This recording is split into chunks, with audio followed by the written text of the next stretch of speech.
Municipal commissioner Gulshan Iqbal town Javed الرحمان کلوڑ نے کہا ہے کہ تجاوزات کی مہم جاری رہے گی اور یقینی طور پر کمشنر کراچی سے یہ تصنفی کی جہاں واضح ہدایتیں ہیں، وہیں سپریم کورٹ پاکستان کی ہدایتوں پر یقینی طور پر کمشنر کراچی اور deputy commissioner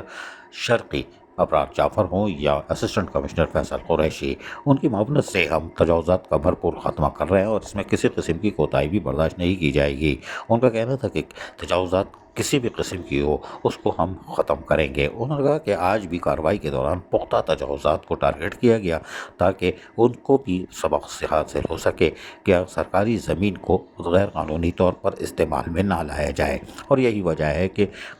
Gulshan Iqbal town کی محکمہ انسداد و تجاوزات کی ٹیم نے آج بھرپور آپریشن کیا، اور یقینی طور پر municipal commissioner Gulshan Iqbal town Javed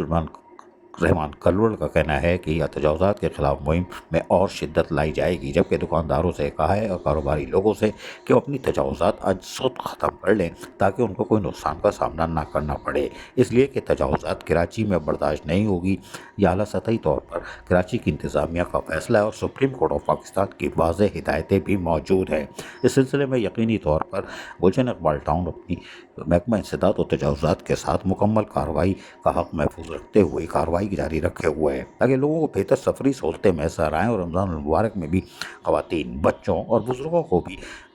مارکیٹوں میں آنے جانے میں سہولت ہو اور سفری سہولتیں بھی میسر آ سکیں، اور یقینی طور پر گلشن اقبال ٹاؤن اپنی کارروائی جاری رکھے ہوا ہے۔ عزیز عارف، KBS بلیادی نیوز کراچی۔